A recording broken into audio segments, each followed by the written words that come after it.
Welcome. Welcome, everybody, to another episode of Beyond the Usual. I am Paula Zay Anthony.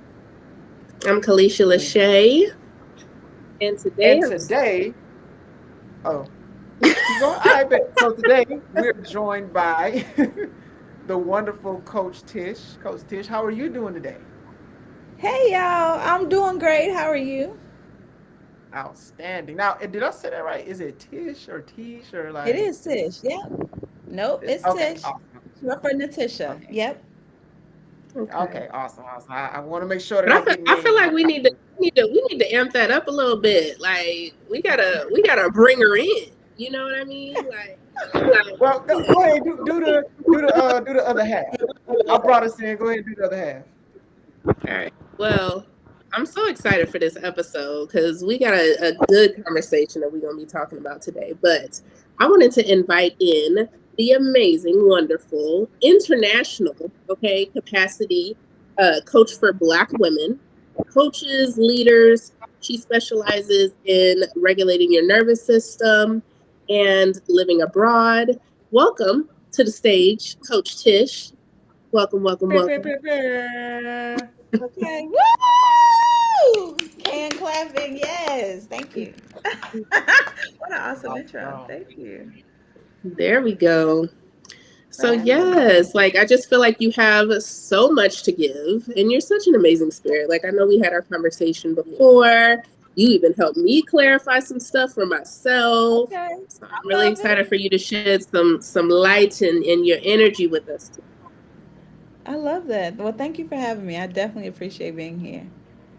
Yes. So of course I think let's go into like your origin story, right? I think everybody, especially like us coaches, we turn usually our experiences and our pain into what becomes our, our purpose and our mission and how we support others. So tell Absolutely. us how you came about. I love that question, right? Because when I think about my origin story, I consider myself like an iPhone. I'm on like iteration 20 at this point, right? So we're talking about 19 to 20 or like 1 to 20, right? Like there has been a lot of origins. Yeah. So where you want to start? I mean, 7 years ago when I moved abroad, 20 years ago when I started working in corporate, this year when I found out I got diagnosed with bursitis and was laid up for 3 days. Mm. I couldn't move, sit, stand, or walk without pain, Oh wow. and tapped into the current iteration of my work. I found out that I had a bulging disc and a Mm. degenerating disc, and Mm.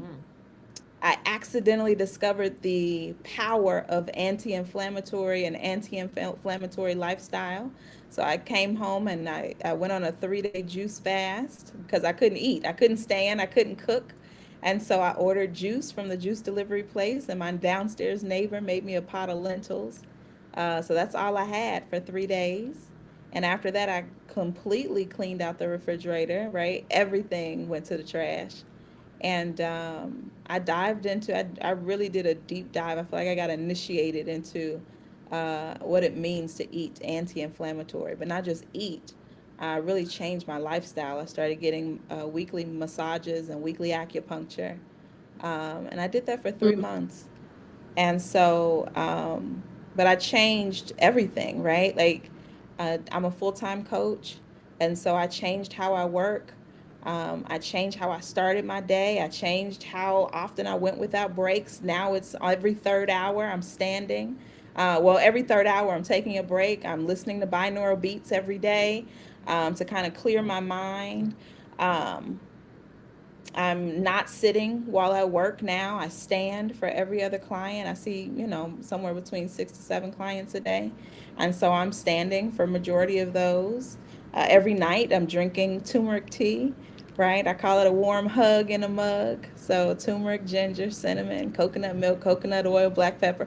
Like it has become a serious, I've gotten really serious about yeah, I can't do that no more. I have never felt that kind of pain in my life, and I have no desire or intention in doing it again, especially because I know that it can be prevented. So, yeah, I kind of changed everything. And Mm. along the way, what I accidentally discovered is that now I have more energy than I know what to do with. right? So now I can coach clients all day and I'm not laid out across the bed because I'm exhausted mentally, emotionally, spiritually after I work day. Right? Now I have more energy after work. I've got energy before work. I've got energy on the weekends, right? So I'm in a play. I'm doing all kinds of things now. And so that's when I think about the work that I'm doing now as it relates to capacity building. What I actually am learning and discovering, it seems like every day, that all of the previous work that I was doing, this is what was missing, right? Wanting to Mm. help people to live their best lives, to do the work that they're called to do. You can't do it if you're exhausted. You can't do it if you know what I mean? If you're just trying to make it from moment to moment, hour to hour, right? If you're just simply surviving on Starbucks and Chick-fil-A, right? And that was me. Mm. Like that's not shade. That was my life. And I didn't think I was like, it's cool, right? Like there's nothing wrong with that. I love me some However, Chick-fil-A now. Listen, listen. absolutely. Absolutely. And now that I know how to, grill some chicken, cut up some chicken thighs, season them with Trader Joe's paprika, smoked paprika, garlic, onion powder, season them to the gods and put them in the air fryer and cut them up Mm. myself. Yeah, right? Like it's a different experience. And I got energy, like I said, I got energy to spare now. Like it's just like, wow, my mind is thinking clearly. I'm sleeping different. Like everything has changed. And so, yeah, when I think about, every role, every program, every iteration of myself, every attempt, I used to have something called the Life Coach MBA, where I was teaching messaging and branding to life coaches. And, people was exhausted. I was talking to coaches who were working full time, but I didn't have anything for them. Right? I had something called the Authors Academy. So when I rolled out my first book, I was like, "Oh my gosh, this is a process I want to share with other people." But at that time, it was pure adrenaline and, quite honestly, youth that was allowing me to keep going. But I didn't have anything for people who were tired. Yeah, please. Real quick, real quick, because this is I'm immersed at this point because your story is Yeah, like already so captivating. But I want to like kind of go back to the corporate please. days, like the younger you, like the one that. So I want to go back to that. Like, how did you get into corporate? What were you doing in that space? Like, did you go to college? What was your profession Yeah. during that time? So I went to college for accounting. Okay. Right? So I went to, one of the top schools for accounting for my major. I actually started out in community college, transferred into a Big Ten university in Illinois, and Mm-hmm. U of I, for those who are familiar, Champaign, and Mm-hmm. majored in accounting, got a ton of internships. And while I was in college, I stumbled across, well, I became a member of a sorority, Zeta Phi Beta Sorority Incorporated. And in that experience, I was appointed, notice my language, I was not voted, I was appointed a leadership role, the president of the chapter. And I was told, voluntold, that I would do a leadership retreat for the chapter. Right? Again, I was appointed. I did not want this role, but they was like, "Yeah, you got it," because this girl over here, that ain't working out. So it's you. And discovered the leadership center on campus. Fell in love with leadership. They had conferences. I got assigned a coach. They had classes. I was learning about stuff I had never heard of before in my life. Communication skills, conflict resolution, Myers-Briggs types, leadership type. Like, oh, I'm like, whoa. But, it's my Mm-hmm. senior year. It's too late to change my major. So I'm in Mm. accounting, wanting to do this thing, but having no idea how to get from there, from where I am. Right. So it's just like, all right, well, I'm gonna take these classes. I'm gonna enroll in these programs. And so I eventually graduated, right? I did these leadership things, kind of volunteer. It was kind of extra. Um, and yeah, I graduated, ended up going to doing corporate accounting, hated it, but I didn't know what else to do, right? And you said you was in there for how long? Like 20 years? So I've been in corporate even now, right? Like I still have a corporate role, believe it or not. Right? So this coaching, I don't think anyone sees 6 or 7 clients on their own by choice, right? This is part of the corporate machine, the corporate requirement, right? Because they treat everything like a factory. So, as Mm. part of the my role in my current role in the factory, if you will, I see 6 to 7 clients a day as part of a corporate coaching company. Okay. Okay. Yeah, I and like then I that. see I my like own that. clients after that. Mm. So Smart. That's how you do it. when did the burnout happen? I know you talked I mean, about when didn't it happen? I feel like and all that. Like, when did you first realize? Because I think it's more trendy now. Like, a lot of people are talking about burnout, but I yeah. think, like, when did you first realize, like, oh, this is what that is? So I've had multiple bouts of burnout that I did not realize. You know how they say hindsight is 2020, Yeah. right? So Hmm. the first time that I remember burnout for me wasn't, oh, I'm exhausted. Burnout was, wow, my food doesn't feel like it tastes as good as it used to. Hmm. Like, I'm not as excited about things as I used to be. So Yeah. the Mm. time when my first experience with burnout was in 2017. It was my birthday. I was at a marketing conference, and I was living in Maryland at the time. I'd flown down to Texas, and I was super excited because it was this huge marketer, right? They called him the granddaddy of internet marketing. I was at his conference, and then one of his other students whose programs I like, she was having something across the street. So I'm like, I'm going to her stuff, I'm going to his stuff, right? And I remember just, I thought I was more, I was like, I'm feeling like contemplative, not necessarily negative. I was like, maybe it's just it's my birthday, right? Like, New Year. I'm just thinking about things, I'm reflecting on things. But it was like several days of like me just feeling like gray. Not necessarily negative, just there were no bright colors, right? Like I was just here, I was just kind of going through the motions. And I'll never forget at the time I was working at an acupuncture school, and I still consider that corporate, by the way, right?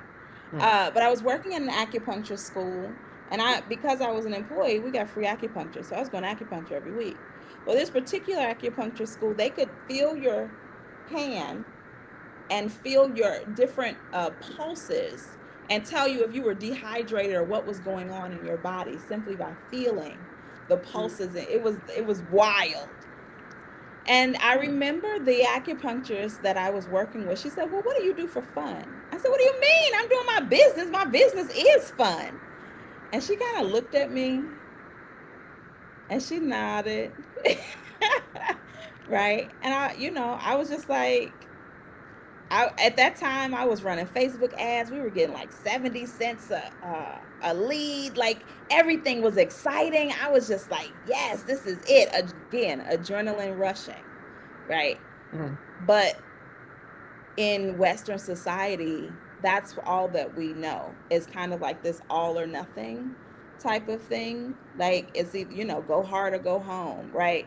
If you're not first, you're last. If you're not winning, you're losing. Like there's this very interesting perspective that doesn't leave a lot of space for nuance. And so it wasn't Mm. until like that stuff wasn't exciting anymore that I thought maybe there might be an issue. And I had a therapist. Like I said, I was going to acupuncturist, I think every other week. I had a Massage Envy membership. I had a therapist. I was doing all the things. But what I noticed is that when I talked to my therapist, I was very excited. But when I got off the phone, like I just didn't leave my house all weekend. Mm. And so I to brought it up. I was like, I don't think I'm depressed. I looked up the definition of depression. This doesn't feel like depression. I don't really know what's going Mm. on. And that's actually something I was thinking about because I think a lot of people, and especially like, a lot more people are going to therapy and things like that, that when they have a lot of these symptoms, and we know there's a lot of, diseases in the body that have like multiple of the same symptoms, right? But like, I think burnout can really look like depression. And a lot of people will think, or they'll even get diagnosed with like major depression and things like that. So what would you like? Mm. What was the reason that you didn't see it as depression versus was it? Well, I know you mentioned the feeling excited when you were talking to your therapist. Was there anything else that kind of helped you? I mean, I didn't have any suicidal thoughts. I wasn't thinking about harming myself. I was operating through my normal day, right? It was just on the weekends that I was just completely, like I said, I wouldn't leave the bed. And I didn't feel like doing. And again, the interesting thing was, even at that time, I did not necessarily call it burnout, Yeah. right? They say hindsight is 2020. I can reckon looking back, I'm like, oh, girl, you was doing the most for like months. Yeah, you Mm-hmm. was done, Mm, right? But in mm, the moment, it was just like, okay, I have no idea what this is. I'm trying to get up off my job. I've been trying to get off my job like my entire career, right? And all I knew was to grow this business on the side, grow a business on the side. That's all I knew. Um, mm, what I know now that I didn't know then, and I learned this after moving to Mexico, and I really had to learn this on my own because nobody really teaches this. You can grow a business and not burn out. You mm, can increase your capacity. Which I consider capacity how much space you have, right? Not how much mm, extra space you have, not necessarily what your jar can hold.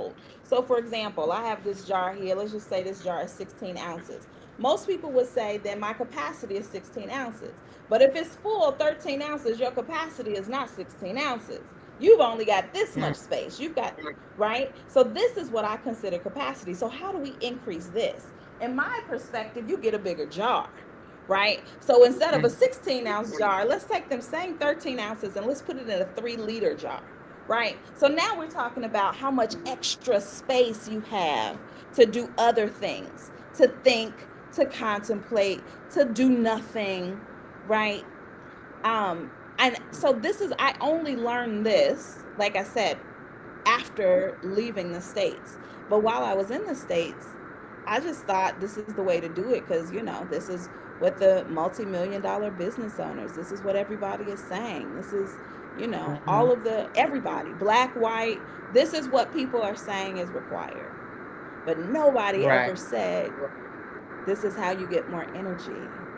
This is how you Mm, expand what you're able to hold, right? Because, yeah, you need a full time job and you also need energy for afterwards. And, right, this is how you set that up so that you can do both, right? This is how you right. begin eliminating things that are taking you. This is how you put not just boundaries in place for the people in your life, but for the things that you allow to take from you. Nobody was talking about that then. So I kind of Mm, figured all of that out on my own. And I didn't went off way off on a mm. tangent. I don't even remember your question. No, you're So, good. You answered uh, it. So then when you moved, was it like the living abroad? Was that a plan for your recovery? I know again we weren't thinking we're in burnout, but No, was that a plan for the recovery? absolutely not. What stimulated that move abroad? I always wanted to live abroad since the very first time that I went abroad in 2008. I'm from Chicago and I went to Nigeria in the dead of winter. And I said, wait a minute, there's places in the world where it is summer in the winter. Oh, this is how I'm supposed to live. mm, This is exactly how I'm supposed to live. I'm supposed to live somewhere where in the dead of December it's 85 degrees. I'm supposed to live. So, mm, wait a minute. You got a housekeeper and somebody cooking your food. Why you living in a like? I went with my college roommate, so I just couldn't believe that she had access to these types of support and resources, and instead she lived. We were living broke in the states, but mm. perspective is a mug, right? So, but So, after like, visiting her, I just knew that's where I wanted to be. That was the kind of life I wanted to live, where it was hot, where I could mm. get help. I didn't have to learn how to cook and clean. I'm like, yes, somebody please help me. So So, that was What always was that? the plan. Mm. So, what was that transition like? Because I know you, when you come from the States, when you come from these big major cities, it's a grind, it's a hustle, it's a fast pace. It's you don't really have time to really think about too much because your mind is focused on the main objective, which is to get what you need to get and get out or whatever the case may be. So going from that fast-paced lifestyle to shifting to living abroad and moving abroad, like what was the culture shift like or the culture shock like for you? Yeah. So it was interesting, right? Because have you ever been roller skating? Yes. You ever Hmm. been roller skating? You know how when you skate for a few hours and when you first take them skates off, you still feel like you should be gliding, right? So you might be Mm-hmm. sliding your feet across. It was kind of like that. It was actually exactly like that. So, when I came, the catalyst for me moving abroad this last time, because I had tried to move abroad previously, but ran out of money. And so my intention was to come back to the States to learn, figure out how I would serve, right? Because I was there on I guess you could call it a career break. They got language for this now, My family just told me I was unemployed. Um, but this particular time I had gotten laid off. And so it was like, well, I've been building this business. I just published my first book. I launched a membership. I did all these things. Like, I think my job not being in the way is just going to leave space for me to really get this thing popping and off the ground. So I got 6 months of unemployment, I got severance. And I had enrolled in a grad school program, and I'm like, okay, we got this thing called student loans. Let's see what we can make shake in the 6 months before the money run out. And that the culture was, first of all, being in a place where you aren't fluent in the language, there's a lot of quiet that happens, right? There's, and it's not necessarily that it's not any noise, but you don't understand the noise, so it doesn't impact you, right? So you can't hear all the conversations happening. You don't understand what they're saying. You can't understand what's happening on the news. You don't understand what's happening on the TV and on the radio and the commercials. So it becomes you and your thoughts. So that in and of itself, with me and my thoughts and no interference, basically, I just made a lot of plans at first. Those first 6 months, I made a lot of plans that I still have to this day, right? Thoughts. I thought about how personal development, multi-million-dollar personal development companies are made. I thought about how Black millionaires came into the serving all of the people that they served, and I began to map out frameworks on what I would draw. I began to connect the dots between what I thought, right? And I don't know if you're familiar with this idea of mystics, right? I think every spiritual tradition has them. These people who go up on the mountaintop and it's just them and God, right? And they have these ideas. They come back with these epiphanies. That's what it felt like for me. It was like I'm connecting these dots that nobody has ever told me about, and I'm like, what does Madam C.J. Walker and Lamar Tyler have in common? What is the connection between these two? Right? So I'm like really digging into what felt like the recesses of my brain, and how do I figure this thing out? And so Now, I just was made a this lot was of this? I'm sorry to interrupt your wisdom here, yeah. but it was this before you started doing the kind of cleansing and purging that you were doing, I or mean, I like is think this that what? was a part of it, right? These are the ideas that were in my brain that I'd never had time, right? To Palise's point, I'd never had time to think about and consider. But now I'm in a different country where I don't speak the language. I'm not watching, I don't have a television, I don't have radio. All I have is the internet and my thoughts. And so I feel like this was a part of the purging. This was getting everything out of my head onto paper, these huge post-its so that I could see them. And I put them around my apartment so that I could see kind of the vision, right? They say write the vision and make it plain. So that was me. That's what I was doing. Okay, But okay. then the quiet really came, because once you get everything out of your mind and you don't know how to, again, I was in this place where I knew where I wanted to go, but I had no idea how to get there. Mm-hmm. And it was too hot to hustle online. So it's like, what do you do when it's like straight up? Mexico is, this part of Mexico is the Caribbean. So it's too hot to be doing all that. Let me do this. Let me DM. Like, I'm just like, no, I don't. That's not what I want to do. That's not how I want to do this. Mm. Right. And That's I, So awesome. now looking back, I'm like, oh. So what I did was I just continued. I had been dating a guy at that point previously who had this idea that you should journal every day. And so I just started journaling my thoughts, right? Any thoughts. I started meeting people who had multi-million-dollar companies. And I noticed my feelings about their companies, and I noticed my feelings about our interactions, and I would write them, and I would have conversations with myself, and I would try to understand how I was feeling, and then I would try to neutralize my feelings, right? I have that language now because, again, hindsight is 2020. Then I was like, well, these are the people I consider friends, so I don't want to have negative feelings about them. So how do I, right, manage or flush through this so that I can shift how I'm feeling? Do you hear like static? I'm hearing static. yeah, Yeah. I thought what you were saying about the fan. Is there a fan or something? Because it seems like there was And now it's gone. Yeah, I was hearing, like, I hear like a little bit of an echo. It's clear now. Yeah, I don't hear any noise now. But if that was keeping you Okay. cool, I know you were saying it was hot. Like, it's all right. Look, We can still hear you. I'll turn it off. I just might sweat a little bit. No worries. No, you listen. Stay cool. Do not get in discomfort. Like, we could hear you. Listen, it's okay. Trust. It's okay. Mm. So let me ask you this while you're adjusting. I know that you talk about like because I saw a video and you was talking about like the phases of living abroad or moving.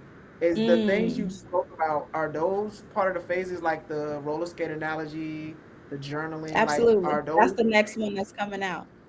Yeah, that Okay. second phase is really about boredom, right? Because you Mm, get bored. Because there's not, but I think the boredom is really an invitation to dig deep. And a lot of people, I live in a place that is an attraction for tourism. And mm, so there's like, I feel like there's two sides, maybe even three sides to where I live. You can come and you can completely avoid this deeper part, right? There's a party or something going on every single night. A bunch of folks came down from Atlanta, so it can Mhm. be like Atlanta South for you every night of the week if you so desire. You do not have to deep dive into yourself. And there are people who make that choice, right? That's the path that they go down.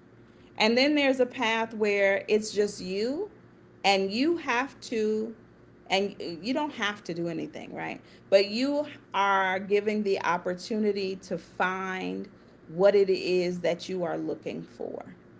And a much smaller number of people go down that path where they, one at a time, build their community.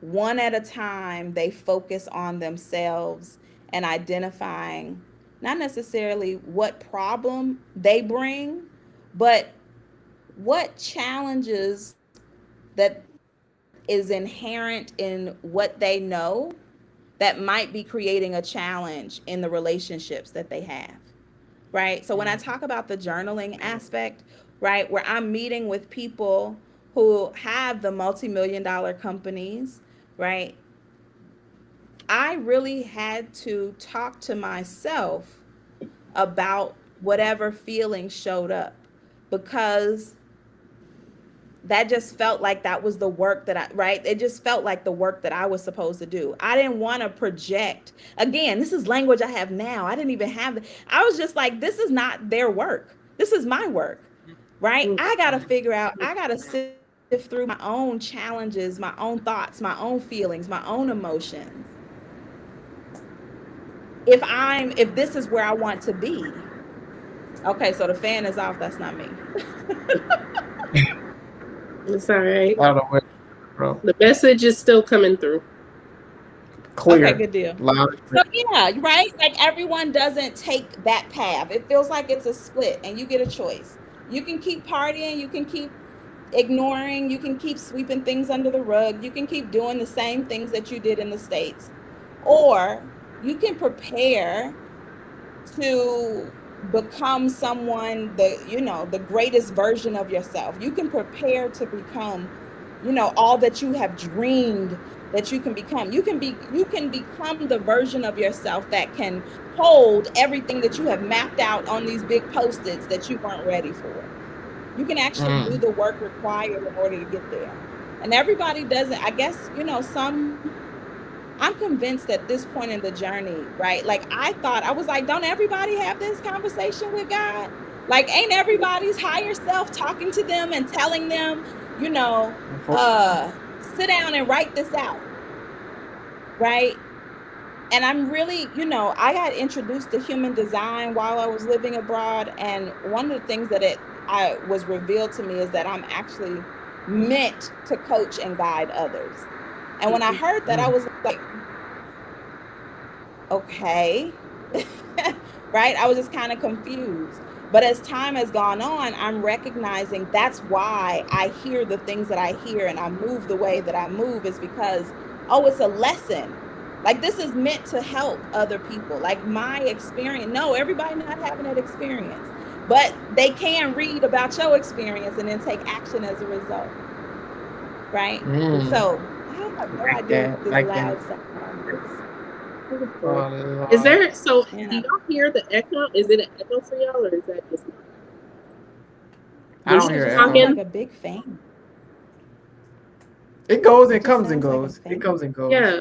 Okay. Maybe it's I my didn't know if it was just on my end, but it seemed like only when you were talking, Tish, like it would do that like echo, like almost like a I don't know. I don't even know how to describe it. Well, Yeah. while we're here, right? I do want to ask you a question too, because your story honestly is like I'm really resonating with it a lot. And you said something about the multimillionaires that you've met with. And in regards to like the emotional regulation, right? Like what was that process for you like? Cuz obviously the things that they were doing were triggering you in a way that kind of made you want to reflect on, okay, how do I approach this emotion or how do I approach this feeling? So how was that framework for you? How was that process as far as like the nervous system regulation? So again, at that time I didn't have that language. Um, but I had one friend and we would swim every day. Right? Every day, because she had a pool. I had the apartment that didn't have AC, right? Because I didn't have the millions. We lived in the same city, but she lived closer to the ocean. And so we would swim every day. And so floating in the pool, I was be in the pool stretching, right? But the irony is I would be coaching her in the pool. So she's got the multi-million-dollar company, but I understand people. So Mm. I'm coaching her from a perspective on how to lead her team, how to resolve conflict, how to communicate with her team members, what types of things, how do you phrase this, how do you get to the root of whatever is going on with this person, how do you find out what their values are and what's important to them, right? So it wasn't necessarily something that they were doing. It was more so the idea that how is it that they don't know everything, because I thought that's what's required, right? You Mm. get to a place and you know everything. It's like, how do they have these gaps? And how do my broke ass got how do I have what the gap, like how does that work? Right? Right. Um, so it wasn't necessarily, I don't know that I would necessarily call it triggering, but I had some feelings. And so, but I think the feelings that I had, again, I don't think they were for anyone else to solve. But the conclusion, what I decided was that what I knew, what I did have, is what I was supposed to offer. The Mm. only difference between us is that they were offering what, they were selling what their solution, right? They were solving a problem and they were offering it to people. I was holding my solution and giving it to people in a pool. Mm, wow. It Mm. sounds like, Yeah. to me, it sounds like you increased your capacity and everybody else, you flowed into everybody else's cup. That's Mhm. wow. But I And need to that's, know, I like, think how that's did really you, good. Oh, sorry. like, go ahead. Well, no, one thing I was thinking about was like, I think that's like a really good example too, because I think there's a lot of times that, like how you were seeing it as like, oh, they have all this money, like what can I, but then shifting into this energy of like, this is what I have to offer, and even though it's not a monetary value, it's still wealth, right? Like, and I think that's the shift that a Well, lot of us, have I to think it was monetary value. I just didn't know how to sell it. Mm, Right? Like this is obviously something that's needed and necessary. I just don't know how to package it and sell it to the people who need it and deem it necessary. Mhm. mm. That's the Yeah. hardest part. So that was the journey then. It was like, okay, right? I know that I'm supposed to, like, I've had this vision of leading a personal development company my entire career, right? My mom used to read Wayne Dyer. So she would, when we saw Being Mary Jane and she put them posters of, my mother did that.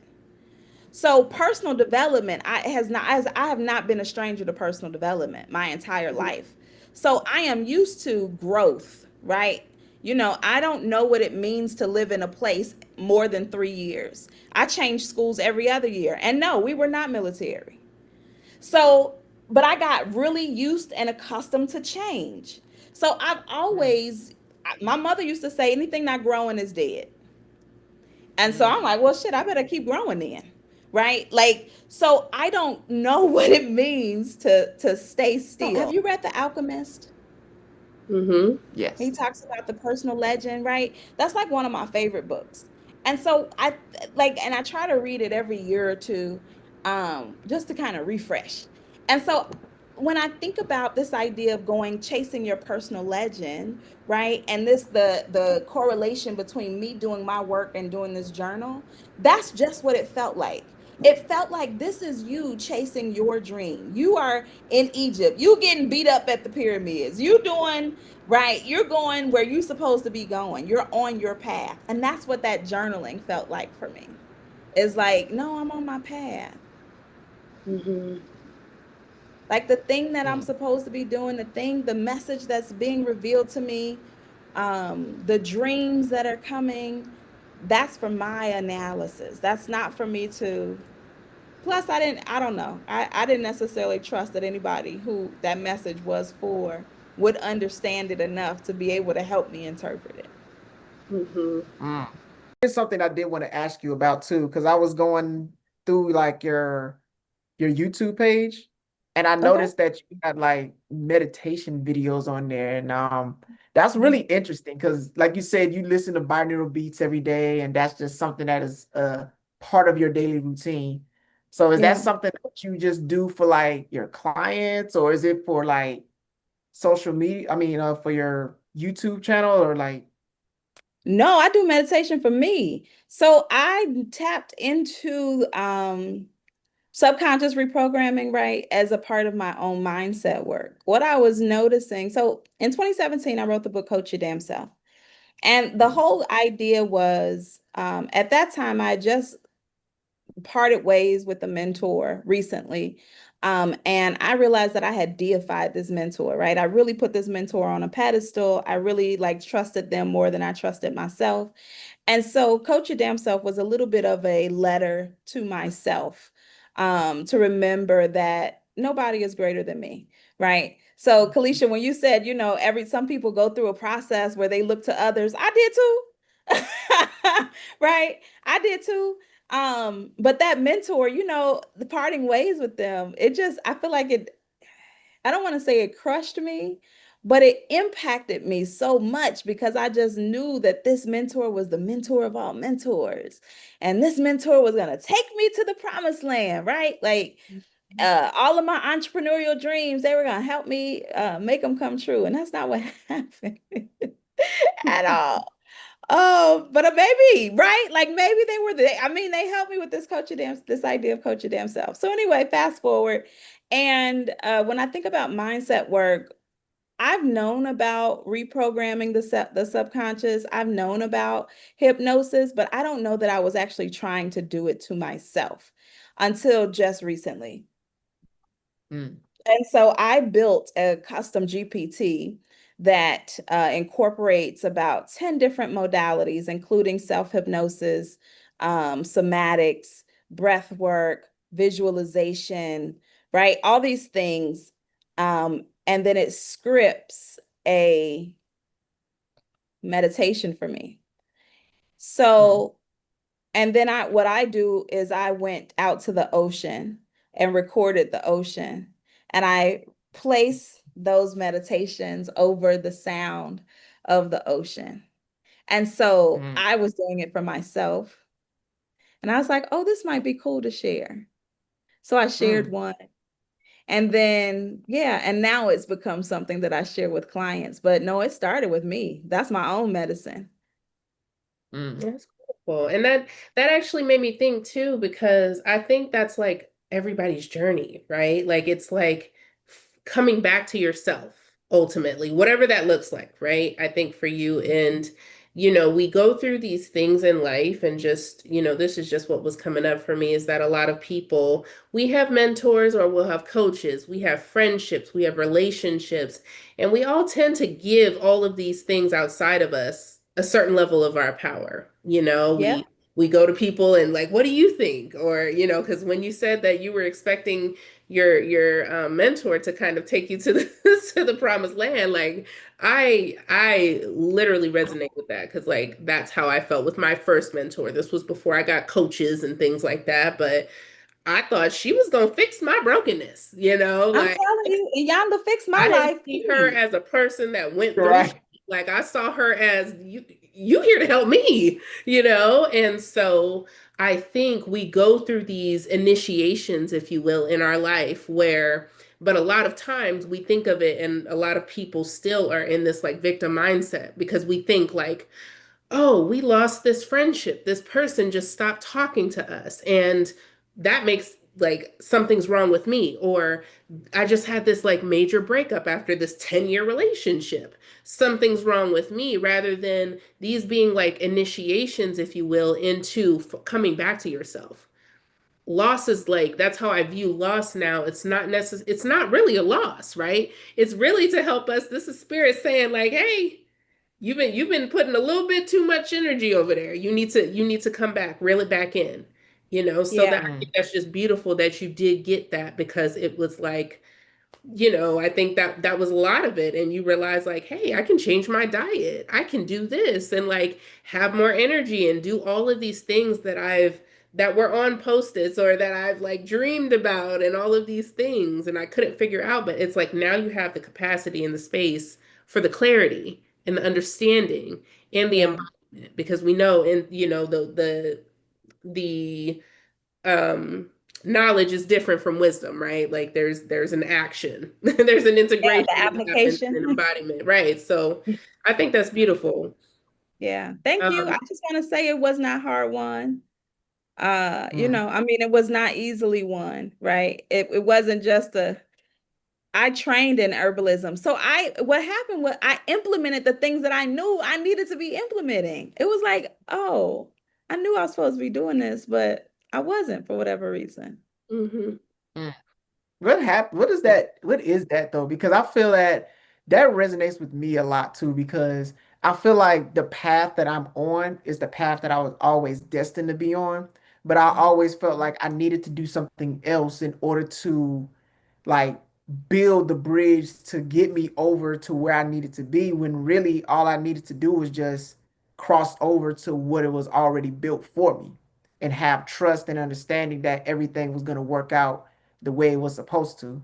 So like for you, what was that process for you like cuz it's not easy, I'm sure transitioning from like corporate because you have a certain mindset for that. And then it's like, I'm a business owner. I want to operate my business. I want to be free. And this is the lifestyle that I want to live because this is what's meant for me. So, what's that transition look like, and how much faith and trust do you embody with that transition? Well, Jose, I am still embodying and more. Okay. I'm in a position now. Like I said, I coach full time. And so I don't believe that anything is wasted, right? Mm, When I think about, I don't know the exact Ghanaian proverb, but I think about the meaning of Sankofa, right? This idea of going back and getting what you forgot, right? So I mm, don't believe that any of our experiences are a waste. I think that they are, there's something about that experience that you were supposed to get to take with you on the journey. And it's up to us to decide what part of that is worthwhile, right? It wasn't, I don't think any of the things that we experience are trash. Even if you feel like you're getting off your path, there's something that you needed on there. Mm-hmm. So mm, again, like Santiago, right? He followed this dream all the way to Egypt, and the doggone treasure was on his land, right? Sorry yep. to break it to everybody who ain't read it, but read the book. Um, Right. right? But he needed to go. He needed to have those experiences. He needed to learn the skill of alchemizing sand into silver in the desert. He needed to have those, right? The teas and the crystal. Like he had to have those experiences so that when he Mm, came back, he had all these skills that he'd acquired along the way. mm, Yeah.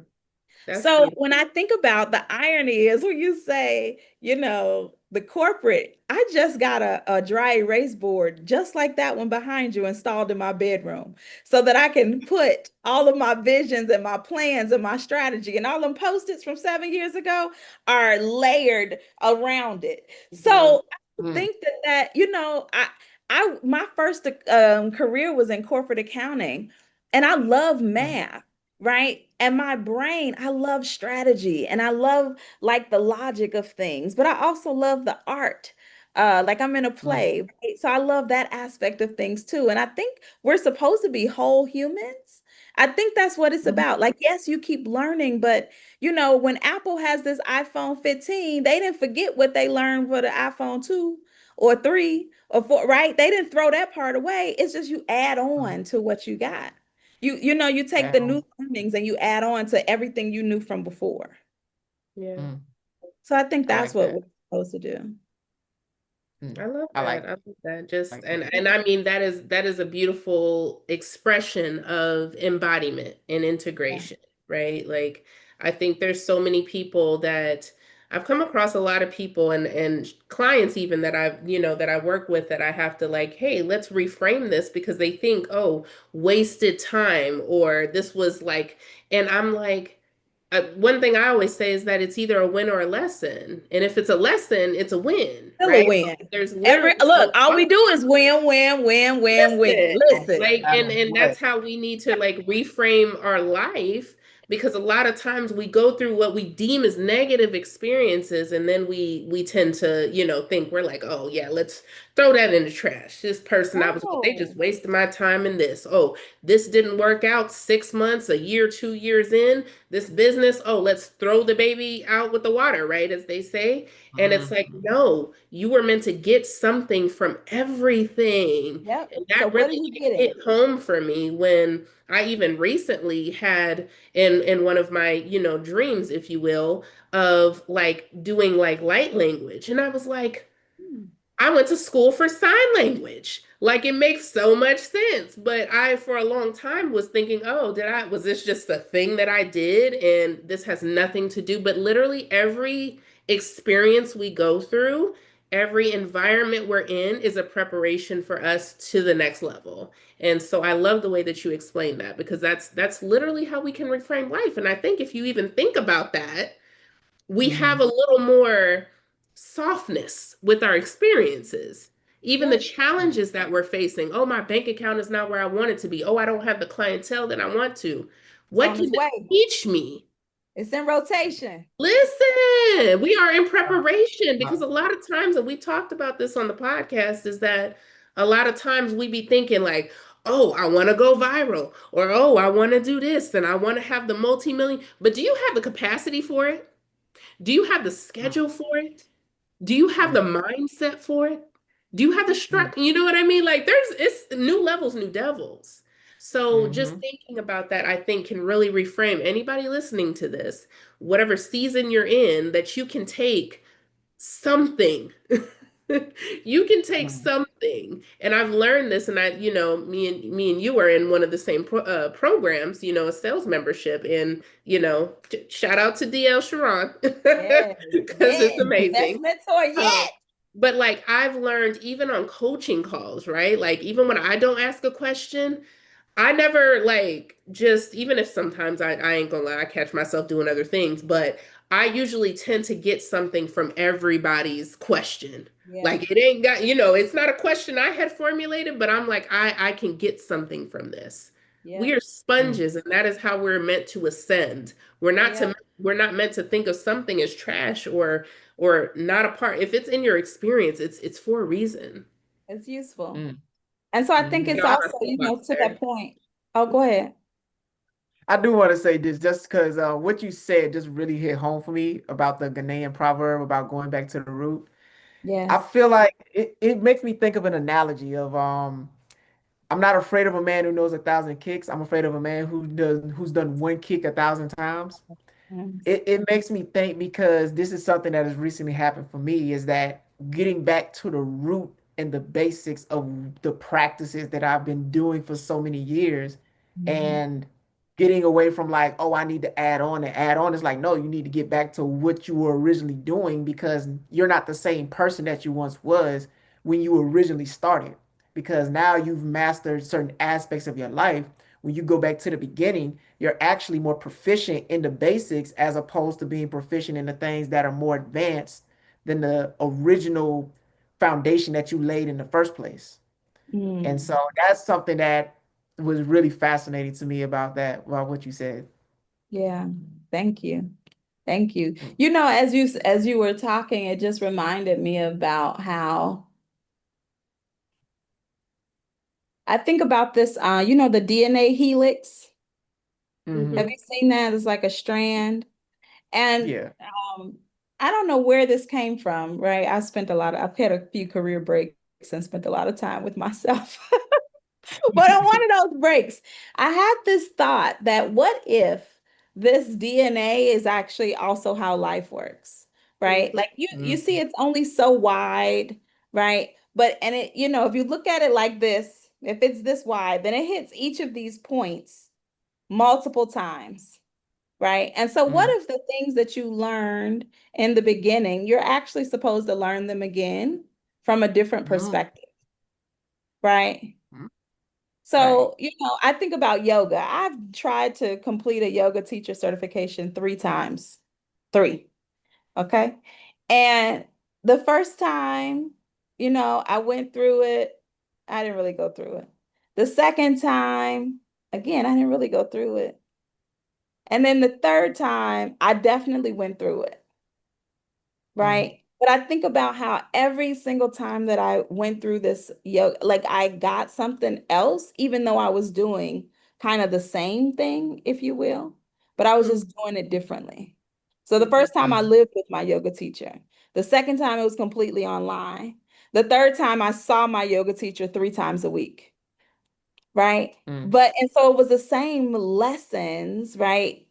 Sort of, right? Like you have these poses and you have the asanas, right? But it was like, it felt like a different version of the lesson. It was almost like the advanced class, even though it's the same class. Yeah. Mm-hmm. That's yeah. And Same that's class, new I you. think that's a good point too, because like there's a lot of people, especially if you journal or you have these like notes that you put, like you probably thought about a book that you wanted to write and you started, sketching ideas and strategizing in different ways. Like Mm-hmm. I've never, back from even when I was in my 20s, and I always had this idea for this like women's group, and I tried different things that just, here or there, but like I never threw away these plans. And every few off like every so often, every few months, years, I would like revisit it, right? And like things would shift. Like I would have like a different perspective, like you were saying, on it. or it would expand in some way, shape, or form. And I think, yeah, like that's literally how life is. And I think that's why it's so important to reflect, whether you journal or in therapy or whatever. It is important to kind of go back to, Yeah, back to go your back. beginnings, if you will, right? Because Yes. you're going to see stuff different, like, and we heal in layers. So even when you heal like a situation or something like that, right? Like we tend to look at the same situation and see it differently than when we were in it Mm-hmm. immediately after, when the energy was still fresh. Years later, like, you're gonna see something different because you're in a different space. Especially if, I mean, if you're listening to this podcast, you're into personal development, healing, spirituality, like, so more than likely you're in a different place in your life, and that is just going to make you, like, you just look at things different. You know what I mean? Like, it's like you literally moving from the US to Mexico. You got a different view on things. Somebody that lives in a apartment with like five siblings, and they get their first apartment by themselves, or their first house, right? Like, you just see shit different. You didn't Yeah. have to worry about like plumbing issues before. You would call a person. Now you're like, oh, now I got to coordinate. You know what I Yeah. mean? Like, it's just the perspective is different. So Yeah. I think that's Mm, beautiful, because that's how we should go through life. And not just like, mm, oh, we achieved these new things, but like, hey, let me go back, because that probably has some more value that I didn't even get to capture yet. Yeah. You I'm going know? through some of mm. my old content right now. I'm like, damn, how that girl know all that? Gems, right? Right. Like, and it's like, and now you're in a place where you can Good. probably Let expand on it me even remake that. more. Yes, I love that. So, and I know, we're coming close on time here, but like, what's, because I know you talked about, changing your diet, changing, your area code, your country code, hell, and then even, getting into the meditations, more time with yourself. What what is like the thing that you would say to someone who is on this journey? And maybe, because I know you mentioned some health stuff. I know you mentioned, the corporate world, which you're still in corporate, but like, it looks a little different now than when you first started. But like, what would you say is like the thing? Because I know you mentioned different like transitions. You mentioned a few transformations here. What would Yeah. you say is like a starting point for someone? Get still. Mm, Get still. Whatever that looks like for you, right? When I lived out my backpack for a year, that was the first time I tried to live abroad and I ran out of money in Belize and I came back. And yeah, I just decided to live out my backpack and I found a off-grid housing place in Atlanta and I lived there. And like I said, I studied with my yoga teacher. I slept on her floor. Um, but yeah, get still. Whatever that looks like for whatever length of time. You got 60 seconds, take the 60 seconds. I think there's mm, this misconception that, if you're not meditating for 30 minutes or 10 minutes or an hour at a time, that it's not valuable. And the truth is, you are building a muscle. So every time that you get another rep in, you winning. So if it's a 60-second rep, bet, do it 3 times today, right? If mm, it's a 60-second rep and you can only do it once a day, bet that's an extra rep, right? You want to get your reps in. And Yeah. so the more that you're able to get still, in my opinion, at first you're going to have all of this, all the extra stuff, the excess stuff, the stuff that's not really yours, that's in your mind. You think it's your self-talk and it's really your mama voice, your auntie's voice, mm, your cousin, your manager. It's all of those. So you want to get all of that out so that you can get to the place where it's like you hear from your higher self, God, the mm, universe, whatever you decide, however you define it, right? You want mm, to get to the place where you can hear your own thoughts. But in order to hear your own thoughts, you got to get your reps in. mm. Yeah. I I love So, like that. that. Yeah. So what's next for you? Because I know, you just mentioned, I mean, so much, so many gems have been dropped, but what's next for Coach Tish uh, so when is this being published? this Um, this coming week? Oh, yeah. okay. Okay. It was if it was longer, I might share something different. Uh, Um, Does 2 weeks change it? we'll see. I'm working on taking my first like sabbatical. I guess it's a short-term leave from work. Mm-hmm. Mm, Um, I want to see if, how we talked about the helix, right? So my first sh short-term break, I guess, or second or third, I don't know what number we're on. But anyway, that break that I took when I first moved to Mexico, and I was like, well, let me see if I can build a business in a way that does not require hustle.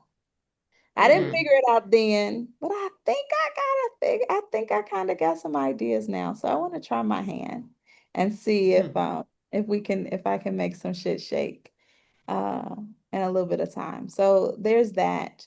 Um Paula Zay mentioned this story, the series that I've started where I'm really just telling my story through pictures. I realize that I've taken all these photos over the years that have not seen the light of day. So I'm about to start releasing all these old photos. So you're going to see lots of me with lots of hair.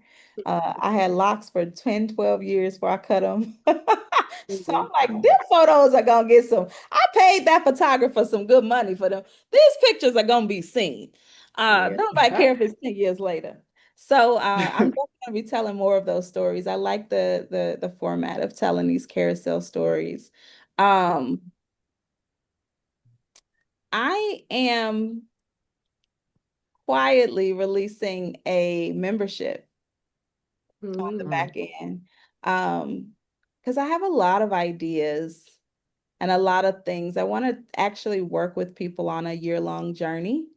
Right? When I think about the aspects of my own journey, right? Like deconditioning and releasing those thoughts and the types of thoughts that I've taken on, tapping into human design and really understanding where I feel like my purpose comes out of that. And so kind of getting aligned with that, really looking at the 7 types of rest and what I call restoration. And so how I can begin healing and how I can help others heal at that. The 7, I don't know if you're familiar with the 7 types of rest. And then how do we then take what we know about behavior change and creating sustainable change? So when I think about that entire journey, that's like a 12-month journey. And so I really want to, support and walk alongside some folks who are interested in deep diving. And so that's kind of what I'm working on behind the scenes. And I'm working on a book to kind of detail that Mm-hmm. piece. Like I mm. said, I released my first book in 2017, Coach Your Damn Self. And so I think it's gonna be Coach Your Damn Self again. I think that's gonna be the title. We'll see. That. We'll have the links to everything, and how to get in contact with you. But go ahead and well, actually, I think we have one final question for you that we ask all our guests. Paulize? Yes, we do. Yes, we do. So this is the last question.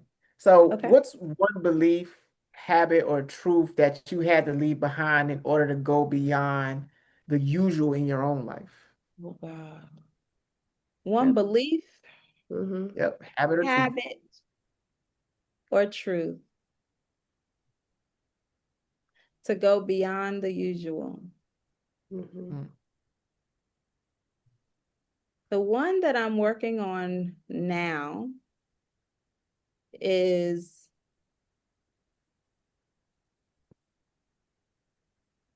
that I got this.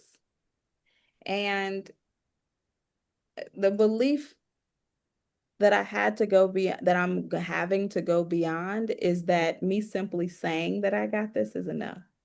So I have mm, to create practices that remind me and that really put me in touch with, you know, universal life force energy. For me, that's going to the ocean. Like I really have to spend time in nature, um, in flow, in touch with the creator of all things in order to remember that I got this. I can't just think I got it in my house and think that's going to be enough. So that's what I'm mm, I'm actively engaging in, like girl, your practice is gonna have to go to the next level because that belief is that statement is nice, but I guess that's what we've been talking about, right? The embodiment. You got to really put that in you. And so that means something got to touch you. Mhm. Mm-hmm. Facts. uh, Some need to go on the inside. So, Mm, yeah. That's beautiful. Thank you for sharing. Well, thank you for asking. definitely.